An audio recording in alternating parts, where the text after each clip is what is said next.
Welcome to Evolve with the Modern Caveman. Ooh,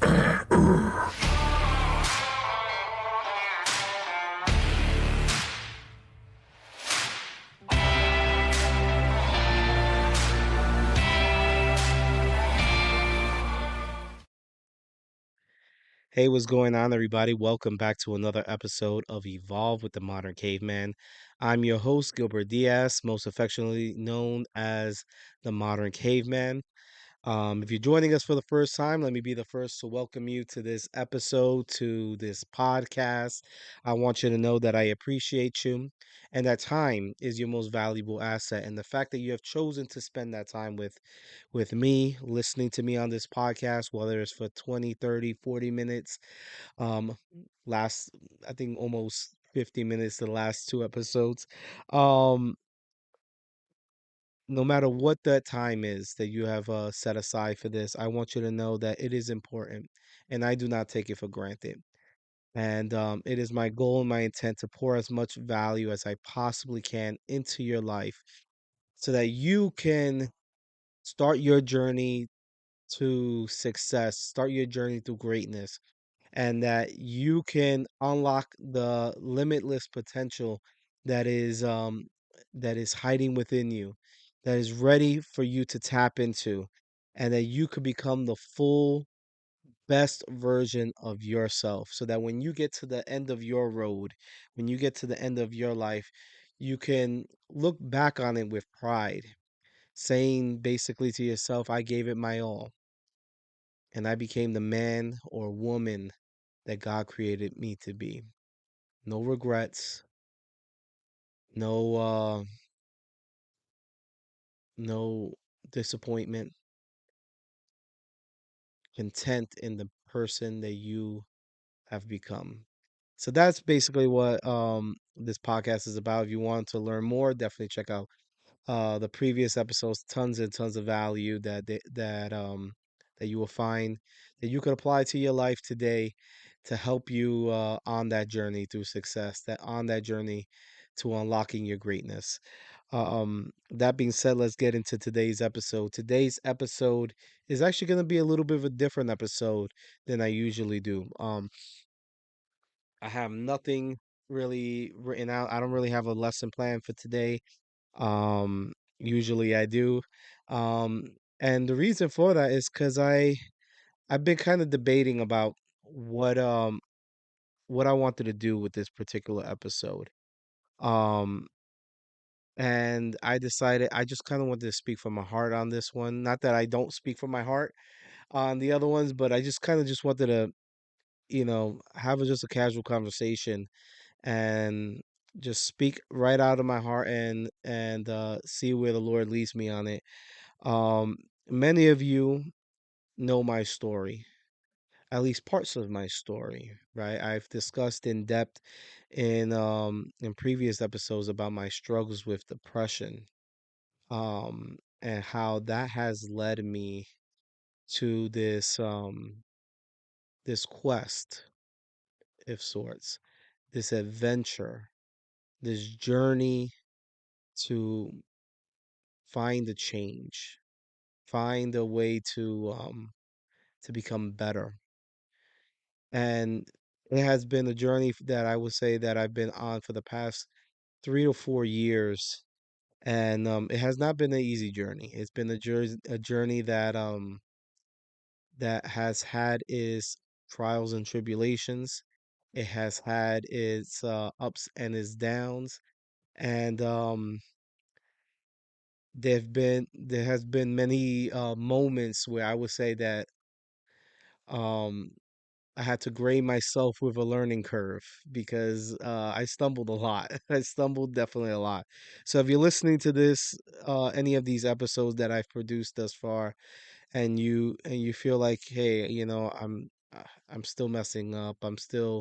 You know, I'm still not where I want to be. Trust me, you're not alone. You are not alone in this. Um, you are definitely not alone in this journey, and this is what this podcast is about. It's about building community, building a tribe of sorts of people who can assist one another on this journey. I may be a few steps ahead of somebody else, and I believe that the fact that I have a few steps, um, that affords me, and I believe that I am responsible. At least I hold myself responsible to be able to turn around and be able to share my journey so that you don't have to fall in the same potholes that I did, so that I can encourage you on your own personal journey. When things get tough and things get rough, I could be that word of motivation, whatever you need, um, that will encourage you to get through it, because I've been through it. I truly believe that we are most qualified to help the people that we once were, whether it's that version of ourselves that that's just a week away from the journey that we're on, or that version of ourselves that's maybe 5, 6, 7, 8 years um behind us. Whatever version it is that we're speaking to, and it could be multiple versions of people. I believe there's an obligation that we have to, and a responsibility to be able to share our story. I am a storyteller at heart, and I believe everybody is writing a unique story. One that will have its pitfalls and its conflicts and its climaxes. And there's gonna be twists and turns along the way that may surprise you, just like any other story. Here's the thing, you're the hero of that story. You are the hero of that story. But just as much as you're the hero, there are aspects of you that may play the villain. And it is important, and I think it is something that is not just important, but essential, that I- we are able to identify those little villains, those little aspects of ourselves that are holding us back from the greatness that we can achieve. Be able to identify them and then build our stories around defeating them. Now, I can tell you right now, um, I am the hero of my story, and I face villains of my own creation every single day. Every single day. And many times they come in different forms, in different waves of emotions, and different scenarios and circumstances. They come in different challenges, but they are all forms of me that challenge me to become a better person. It challenges me to become a stronger person. And I believe that so long as I have air in my lungs and a beating heart in my chest, it is important for me to keep on fighting. It's important for me to keep on breathing.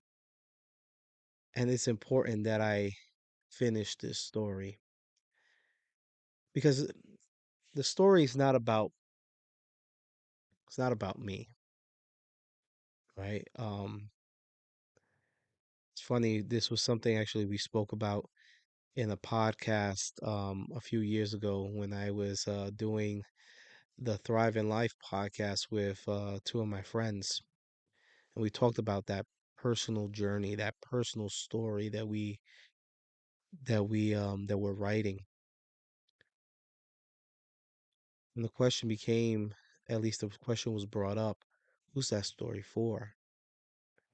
When I started the the Modern Caveman, um, I was doing it. with the advice with a couple of my friends, and one of my friends, um, he got really inspired one day. He sent me a quote, and then quote that he had done, and I kind of took it, and then I kind of rephrased it because it just seemed just so it just seems so empowering, and his quote basically made me think about a cave wall, right? In the modern caveman, right? Um, made me think about a cave wall. And on the cave wall, you see cave paintings.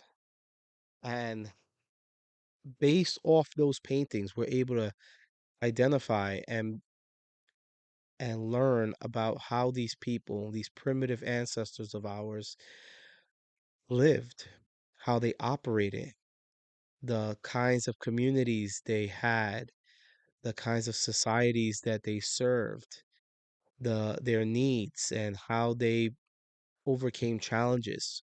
We can literally, just by looking at their artwork, we could we could tell their story. And you maybe go a few thousand years in the future, and then you have ancient Egypt and hieroglyphics. And hieroglyphics were pictures that told stories, of the Egyptian history and how their society operated, right?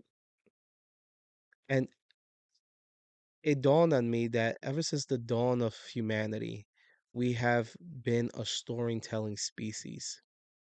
Each one of us with our own very unique story, each one of us crafting our own journey. But the question became, who's this story for, right? What is the legacy we leave behind? And I remember when my buddy sent me that quote, and then eventually I rephrased it. Um, it's it went to the effect of the the stories that we leave behind are the blueprints for others in the future. Something to that effect. I definitely had it a little bit more poetic than that, but the stories that we craft are the blueprints for the future, right? They are the legacies we leave behind.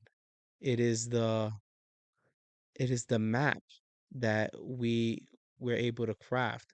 Now, my question to you is, who's reading that story, right?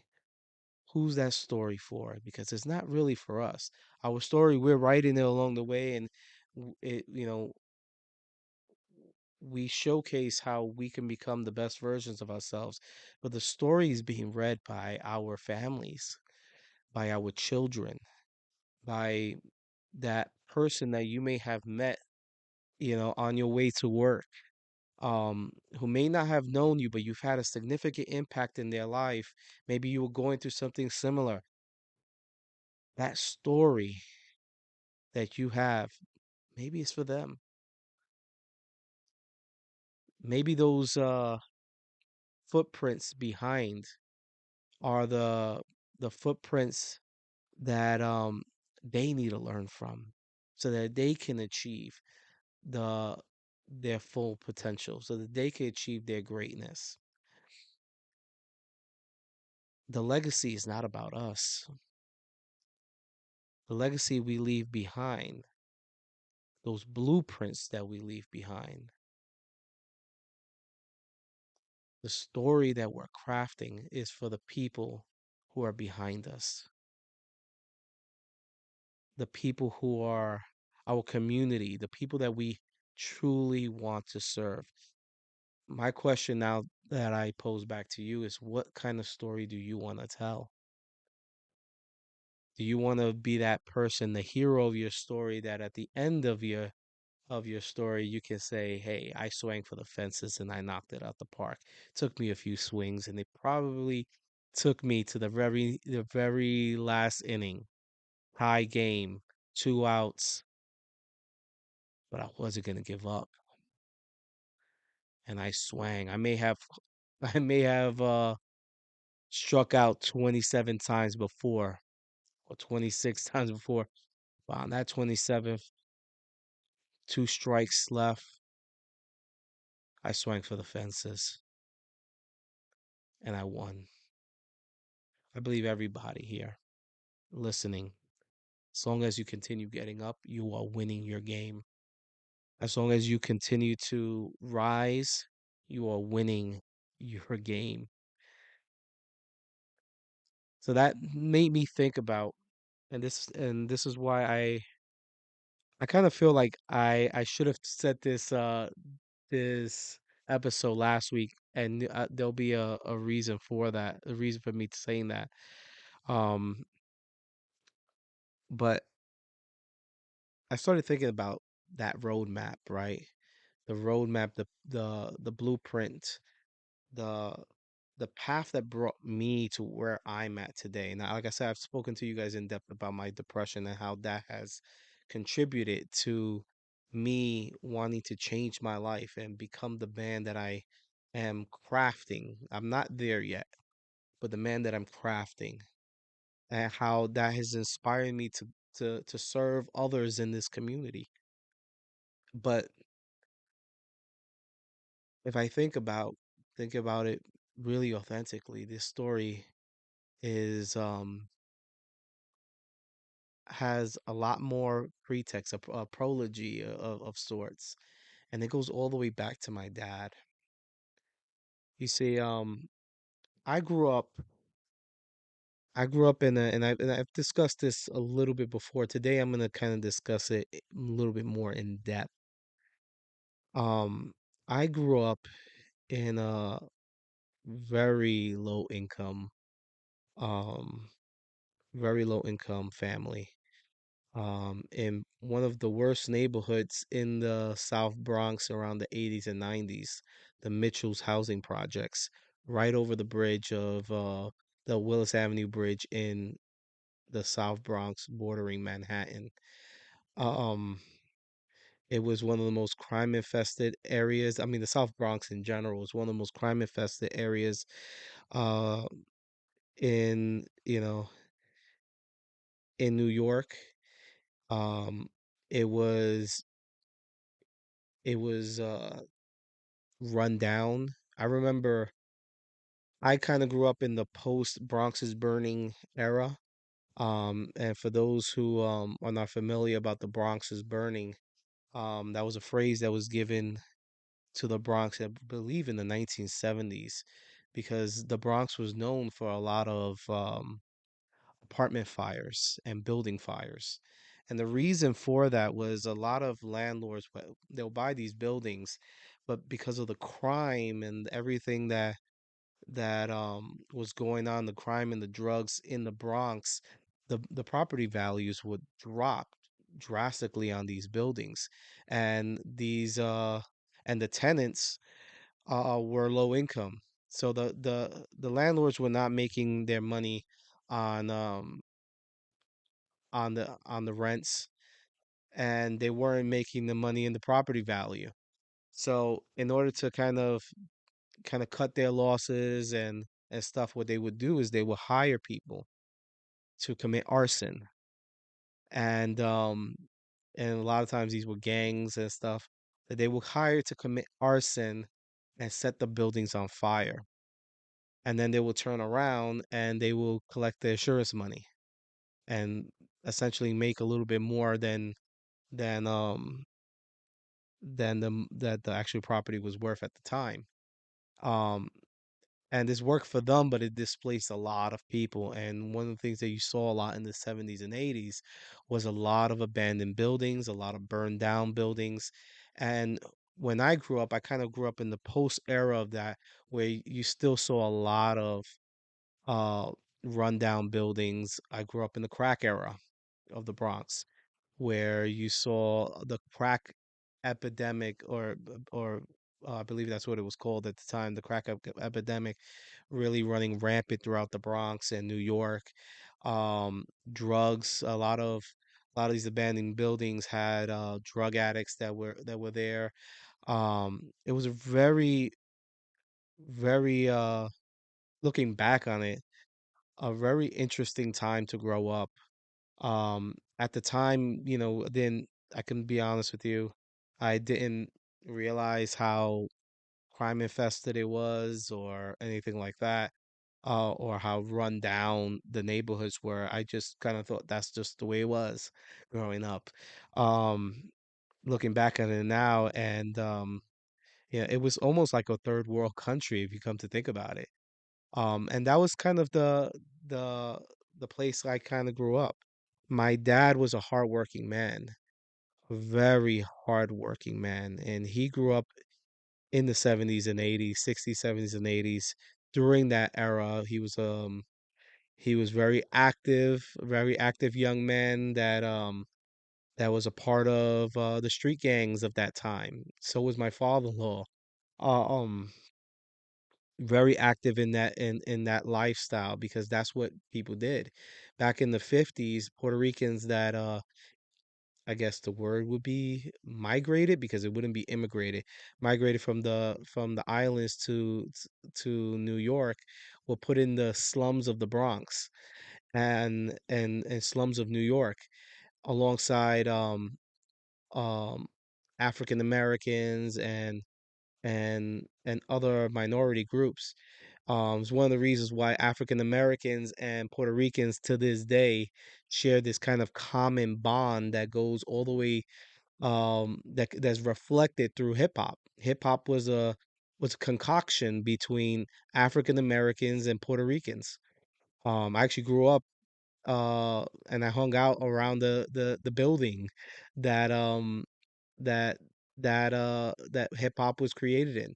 Um but that being said, my dad was was a man that growing up he had to see a lot. He had to experience a lot. He uh he experienced hunger. Now I grew up in a low income home, but I never had to experience hunger. He had to actually experience hunger. At the age of 9 or 10 years old, he was working. He was working as a shoe shine boy. And then he started working in the supermarkets just to be able to feed his family of seven. It was a family of seven, his siblings and his parents. He was an 8-year old, 9-year old boy trying to provide. He's always been a hard worker. And he grew up in a time that was very difficult. And because of that, he was exposed very early to alcohol. He was exposed very early to drugs. And as kind-hearted of a man as my father was, and he also had this roughness to him that I always admired. Um, Being exposed to these things at such a young age, because it was kind of the outlet. It was the way that you kind of survived this very um I guess destructive environment that he had to grow up in.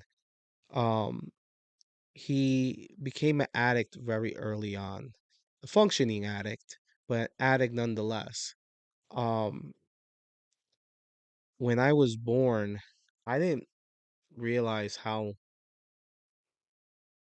I guess how deep the addictions were for my dad.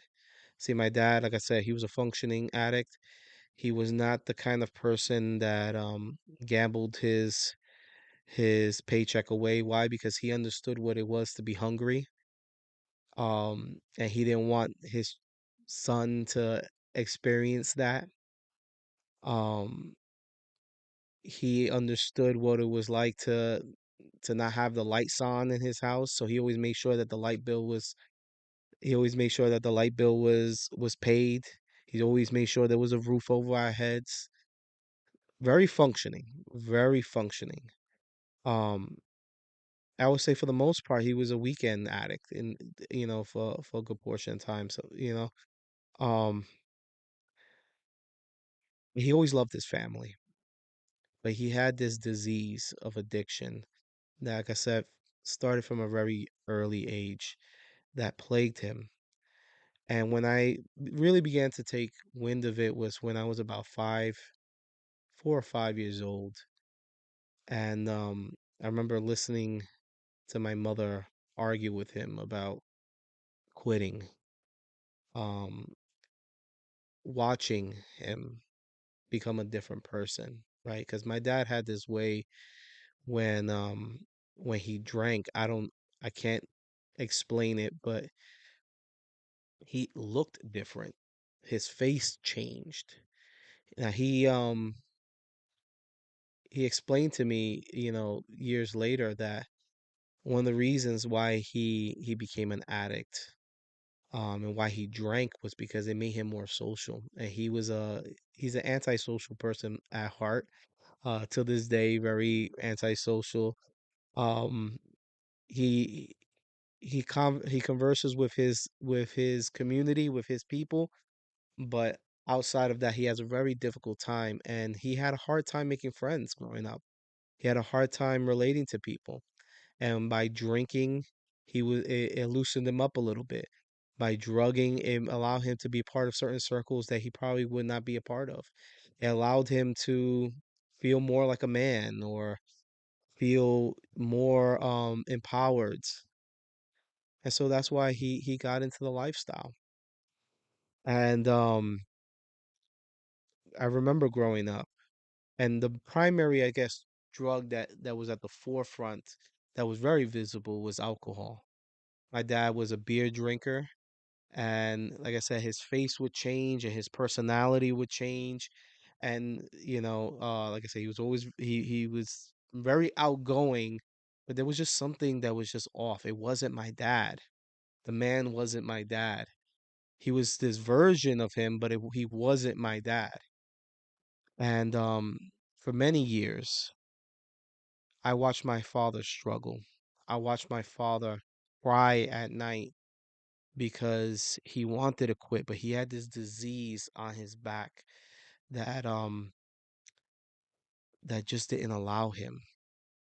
There was so many things he wanted to accomplish, and this disease was plaguing him. My dad didn't own a car, or get his license, because he was afraid that because of his disease, that he would one day get drunk or be high, and he'll hurt somebody with his vehicle unintentionally. So out of his own responsibility, he decided that he wouldn't get his license in his car, or a car. And these were things that he really wanted in his life, but he couldn't achieve them because of his addictions. And I watched my dad struggle, and I watched him be tortured by this. I remember one particular day, my dad told me, from this day forward, I'm not gonna drink or smoke again. And he said, I want you to do me a favor. I want you to grab these cigarettes. I want you to break them into pieces. I was maybe 5 or 6 years old. I want you to flush them down the toilet.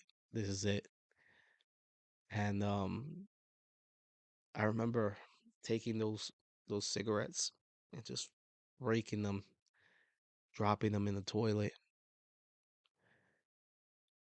and tears kind of just like bellowing in my eyes, because I'm like, yeah, he finally did it. I watched him light a cigarette the next week. And I watched him drink the next week. That's how deep this this addiction was. There was many, many broken promises. Many times he came to me and he said, "Son, I promise this is the last time," to turn around the next week and do it again, or the following week. Finally, I remember it got to the point where I became a preteen boy, and and that testosterone started to kick in, and I started to resent my dad. I started to resent my dad for his addictions. I couldn't understand why you couldn't keep your promise. Couldn't understand it. Why he couldn't keep his promise. Why he couldn't just quit. Do what he said. I remember one day he was arguing with my mom because that tended to happen. Like I said, he became a different person at times. Not a violent person or anything like that, but just a person I didn't like, person that I didn't recognize. He wasn't the man that I knew. And it often led to arguments with my mom behind closed doors. And I could hear them arguing about his addiction. I could hear them arguing about his alcoholism. And I remember I got up. I was just so filled with anger and maybe a ton of testosterone pumping through my body. I was in the middle of puberty. And I remember going to the refrigerator and I grabbed his remaining beers. They were tall boys too. They were huge, huge things, huge cans. I remember emptying each and every one of them out in the sink. There was this confidence that grew in me. And now I will preface by saying that prior to that, I was just praying to God. I was praying to God. I was asking God, God, give me a sign. Tell me something that I can do that can help my dad realize that this needs to end. And I don't know why, but I thought that was the best thing. So I went and I opened the fridge and I poured out his tall boys, 2 packs.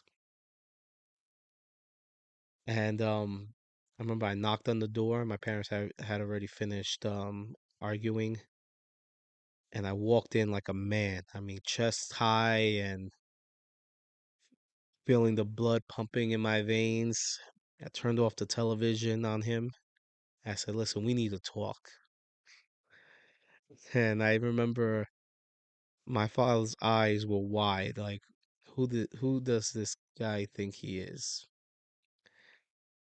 I said, "Listen, I'm gonna look for God, but this alcoholism that you have, I invite you to come with me. I invite you to come find God with me, but you need to leave this alcoholism. I need you to leave this behind." At the time, I didn't know my dad had done any other drugs, but alcohol was the glaring one.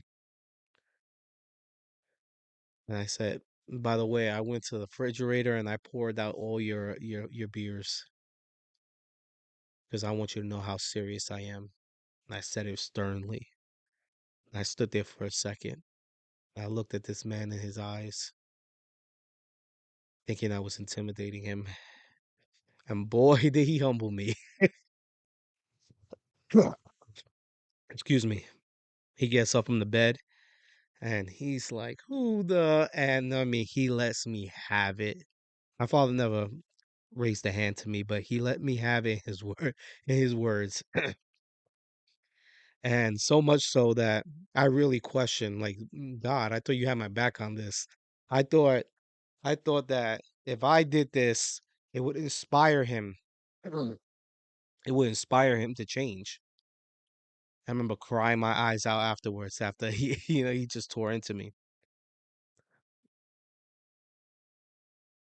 Well, that was a significant day in my father's life because he saw his boy become a man and was willing to step up to challenge him to be better, to be the man that God created him to be.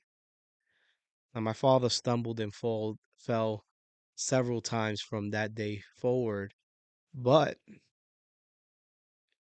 in his drunken bouts, sometimes he'll talk about that day. There were days that he would just refer back to that day. He would say, "I remember when my son came into that room, turned off the television on me, and told me, 'I'm gonna go look for God, and and if you want to follow me, you need to put this behind.'" It had the impact. I remember one day I was crying my eyes out because I remember that significant event, and it didn't work. At least that's what I thought to myself. It didn't work.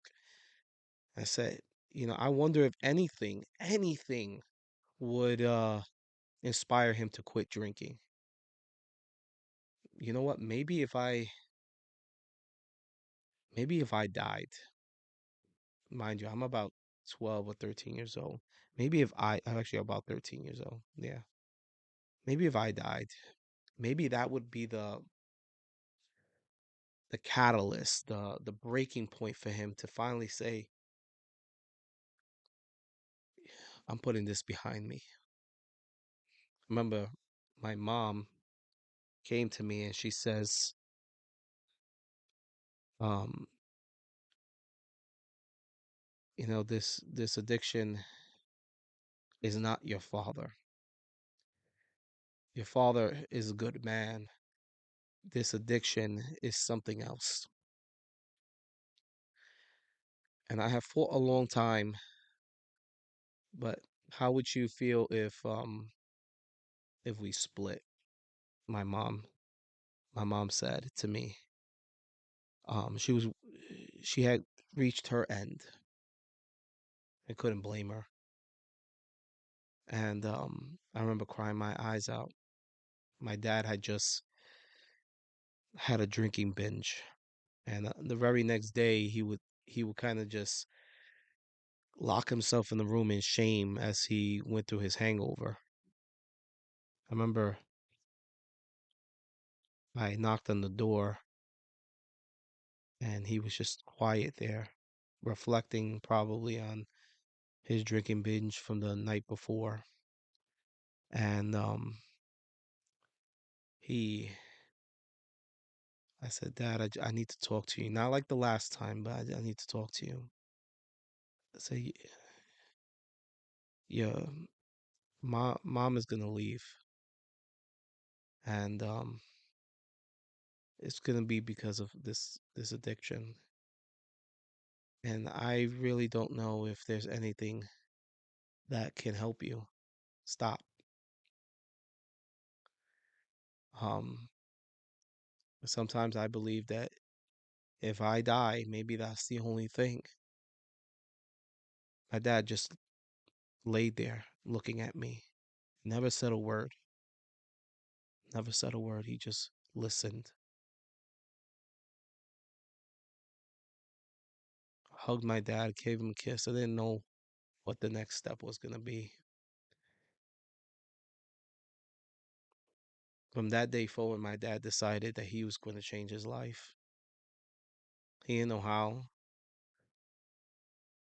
but he knew that it started with God. That's when we started attending church. We started to attend church together, and then on November 9th, we accepted Christ into our life. But from that day forward, my dad took an active fight against his alcoholism. And on September 30th of this year, my dad celebrated 21 years of sobriety. Now, the question is, why am I telling you all this? It makes me emotional talking about this. Why am I even discussing all of this? About addiction, about legacy.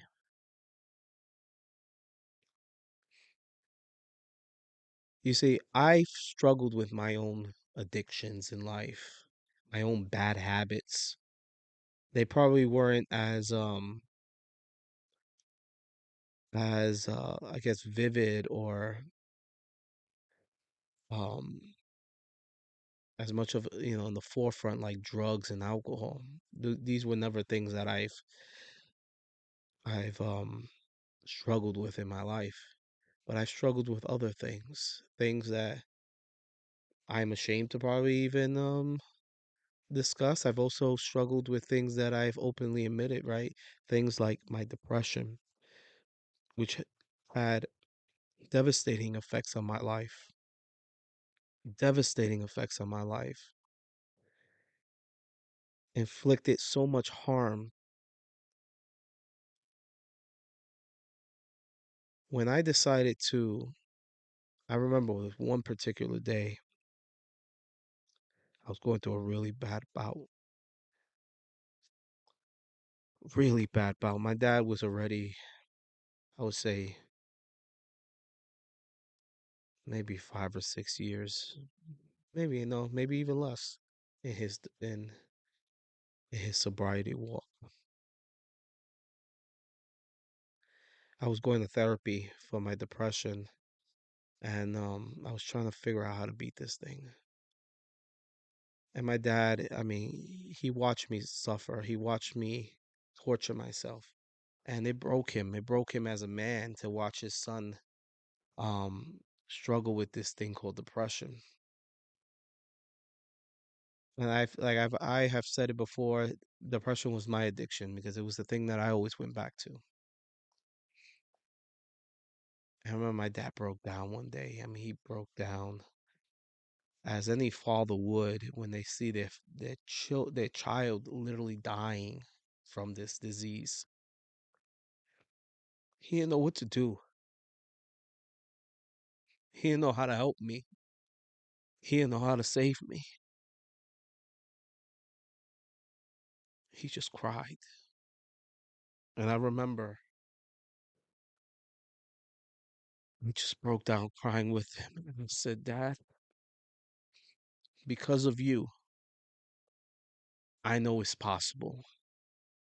Because of you, I know that I could change. Because of you, I know that it doesn't have to stay this way. That I could chart my own course. I can unlock my greatness, whatever it is. I can become the man that God created me to be because I watched you put your family first. I watched you put yourself at the forefront and decide to turn your life around, and search to become the man that God created you to be. Because of you, I'm still living. Because you are my hope. You have been my strength. I've learned to fight because of you.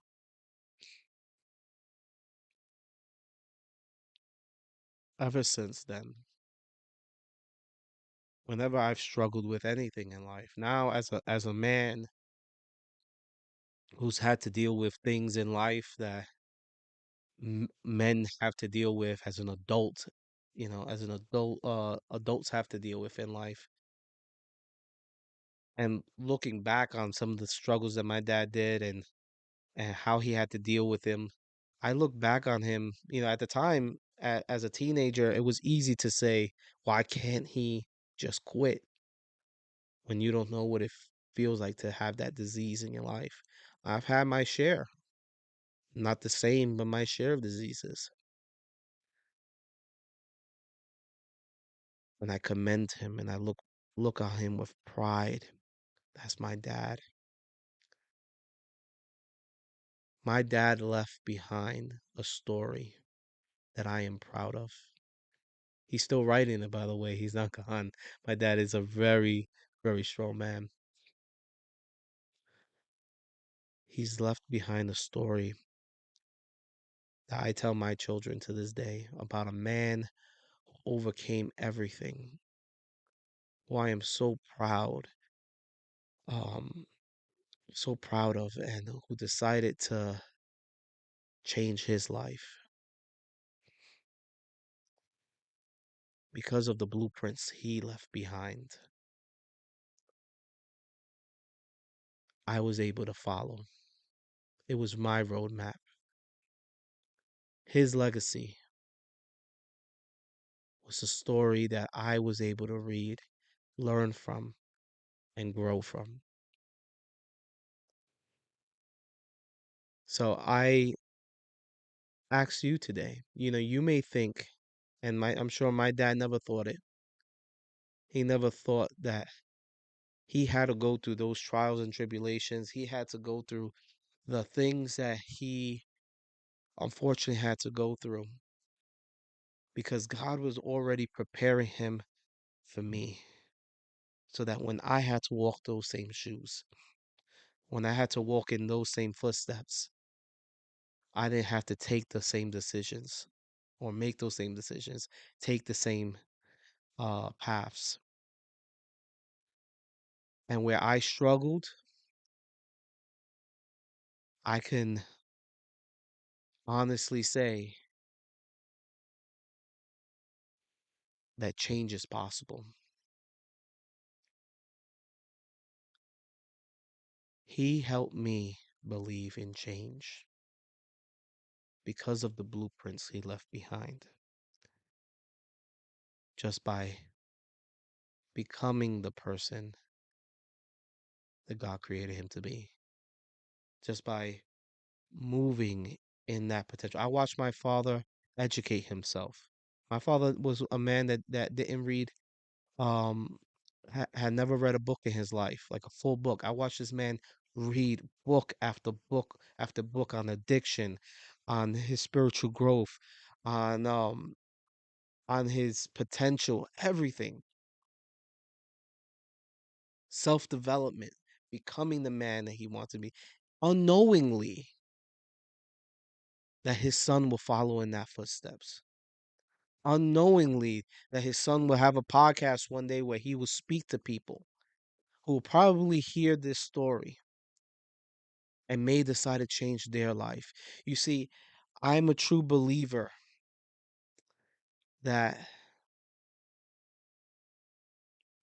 we can make little ripples in life or we can make waves. Think about when a pebble hits the pond, little ripples could be made. But when a large stone hits, man, you'll feel it all the way to the shore. I believe that God has created all of us to make large waves. I believe that God has created us to cr- craft these stories and these legacies and these blueprints that other people can follow, that other people can learn from,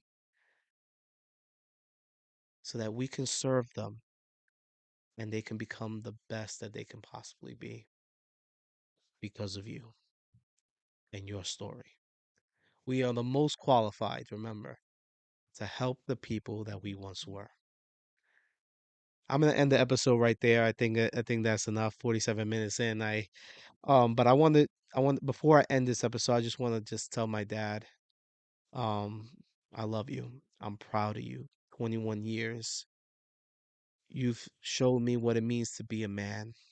You've shown me what it means to take responsibility for your life. I admire you every single day. And your shoes are one that is difficult to fill, if not impossible. I am proud to be called your son. My son's middle name is Gilbert, not because of me, but because of you. Because I am proud of the journey and the man that you've strived to be and that you have become. I love you, Pop. Here's to 21 years and many, many more. If you enjoyed this episode, I want to encourage you to please, please, please share this with a friend, a family member, or anyone that you may that may benefit from this episode, from this lesson, from this talk. I know this was a very heartfelt talk, very long talk, but um please share it with somebody, especially somebody who may be dealing with addiction, maybe somebody who's dealing with depression. Um Maybe a man in your life that feels like, you know, they're alone, as many men do. Please share it with them. Okay? If you are somebody who's dealing with addiction, I will encourage you to go find a center, take control of your life, find ways, educate yourself, just as my dad did. educate yourself, take an active action towards your recovery. I believe you can do it. I believe that change is possible because I watched my hero do it. And he's the hero of his story, but he's the hero also of mine. So I just wanna and if you ask him, I'm probably the hero of his. See that day that when I dropped when I washed those beers down the thing, he looks back on it, he says, that's when I knew I made a wave. And you can make a wave too. Love you guys. Hope you guys have a wonderful week, rest of the week. And remember, make some blueprints in your life. Create some magnificent stories that you can look back on with pride. Your stories, your blueprints, they're not for you to read. They're for the people behind you. And as always, keep evolving the modern caveman way.